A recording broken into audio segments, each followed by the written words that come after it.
로마서 6장. 그러면 우리가 무슨 말을 더 하겠습니까?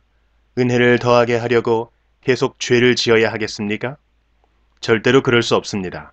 죄에 대하여 죽은 우리가 어떻게 죄 가운데서 살 수 있겠습니까? 여러분은 우리가 그리스도 예수와 연합하는 세례를 받았을 때에 그분의 죽음과 연합하는 세례를 받았다는 사실을 알지 못합니까? 그러므로 우리가 죽음에 이르는 세례를 받음으로 그리스도와 함께 묻힌 것은 그리스도께서 아버지의 영광으로 죽은 자들 가운데서 살아나신 것처럼 우리도 새 생명 가운데서 살기 위함입니다. 우리가 그리스도와 연합하여 그분의 죽음에 참여하였다면 그분과 연합하여 그분의 부활에도 참여할 것이 확실합니다. 우리는 우리의 옛사람이 그리스도와 함께 십자가에 못 박혀 죄의 몸이 무력하게 되었으므로 우리가 더 이상 죄의 노예가 되지 않는다는 것을 압니다. 그것은 죽은 사람은 죄의 세력에서 해방되었기 때문입니다. 우리가 그리스도와 함께 죽었다면 또한 그리스도와 함께 살아날 것도 믿습니다. 그리스도께서는 죽은 자들 가운데서 살아나셨기에 다시는 죽는 일이 없어 죽음이 그분을 지배하지 못한다는 것을 우리는 압니다.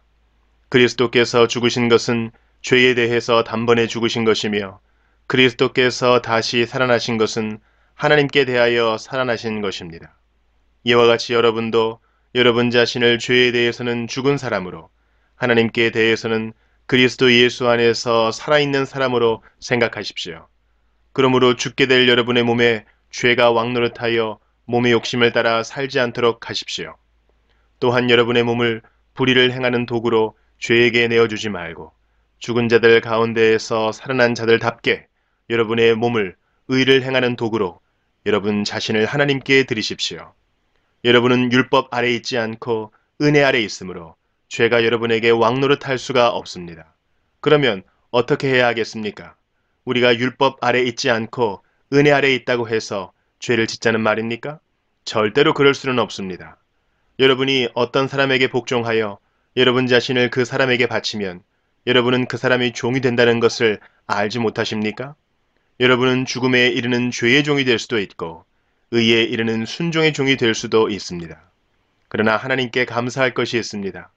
여러분이 전에는 죄의 종이었으나 전수받은 가르침에 본에 전심을 다해 복종함으로써 죄로부터 해방되어 의의 종이 되었습니다.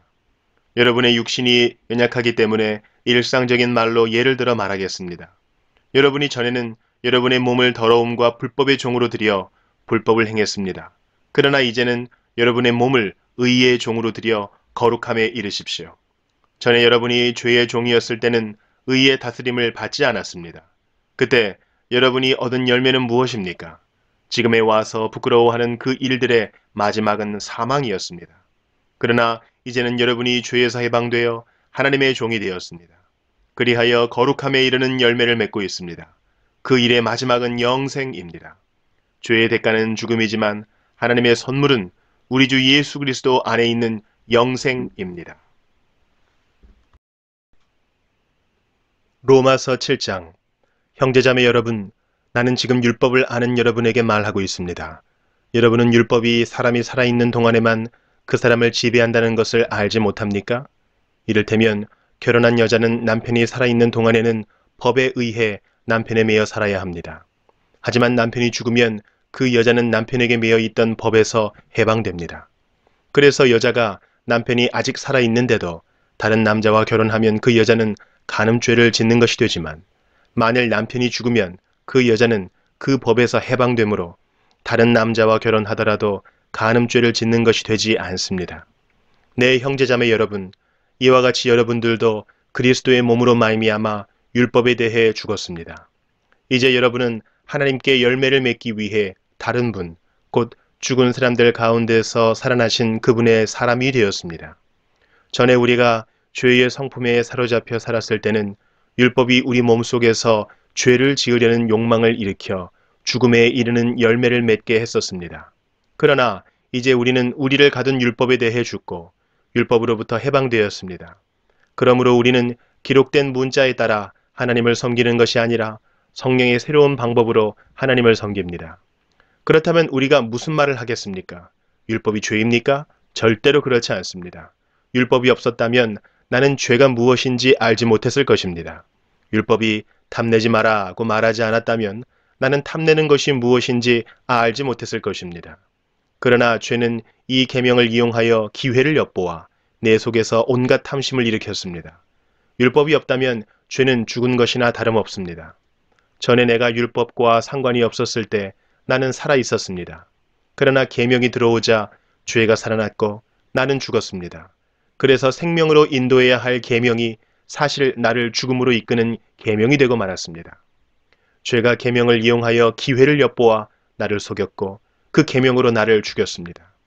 그러므로 율법은 거룩하며 계명도 거룩하고 의롭고 선합니다. 그렇다면 선한 것이 나에게 죽음을 가져다 주었단 말입니까?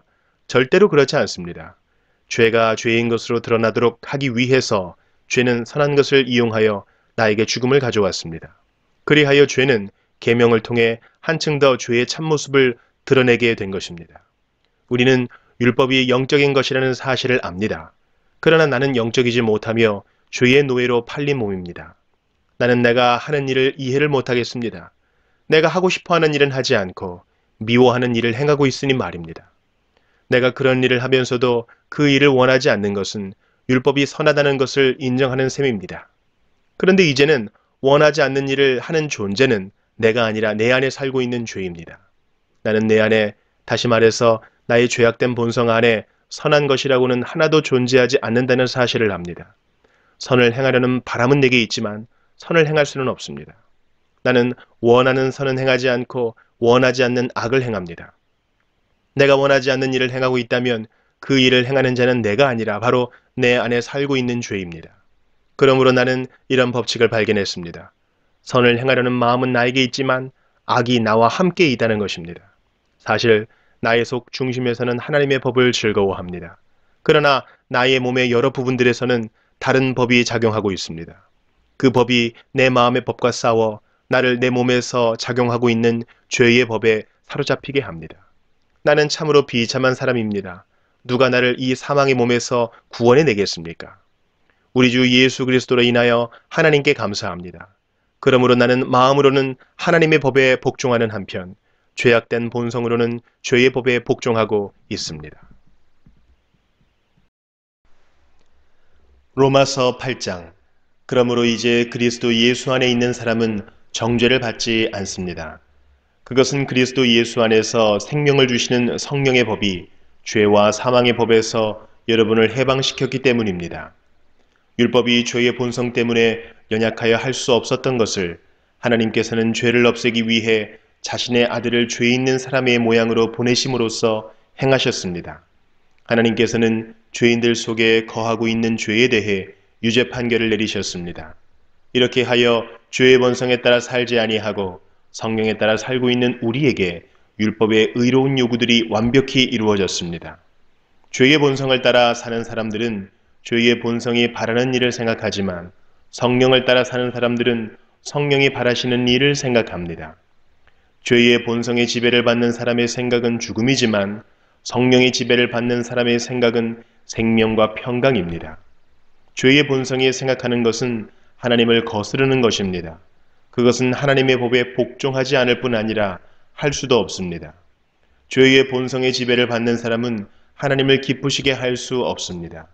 그러나 하나님의 영이 여러분 안에 계시다면 여러분은 죄의 본성의 지배를 받지 않고 성령의 지배를 받게 됩니다. 누구든지 그리스도의 영이 없는 사람은 그리스도에게 속한 사람이 아닙니다. 반면 그리스도께서 여러분 안에 계시다면 여러분의 몸은 죄 때문에 죽은 존재이지만 여러분의 영은 의 때문에 살아 있습니다. 예수님을 죽은 사람들 가운데서 다시 살리신 분의 영이 여러분 안에 살아계시면 여러분 안에 계신 그분의 영으로서 여러분의 죽을 몸도 살리실 것입니다. 그러므로 형제 여러분, 우리는 빚을 진 사람들입니다.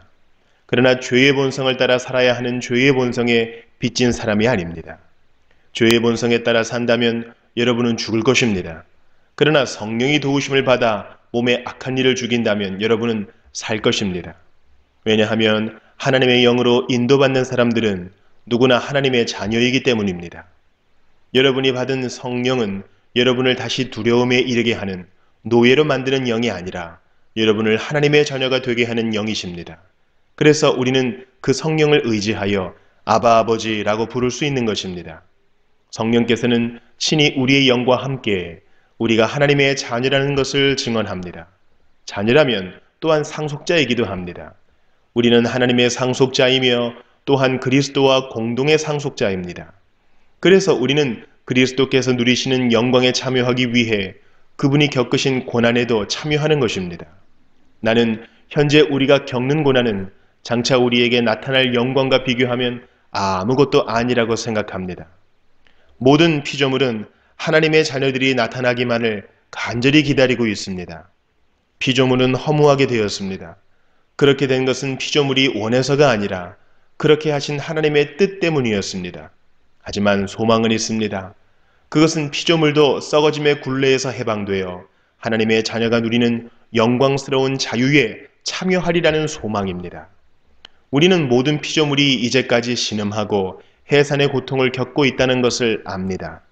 피조물만 아니라 성령의 첫 열매를 받은 우리들 자신도 속으로 신음하며 우리가 하나님의 자녀가 되는 것과 우리 몸이 구속될 것을 간절히 기다리고 있습니다.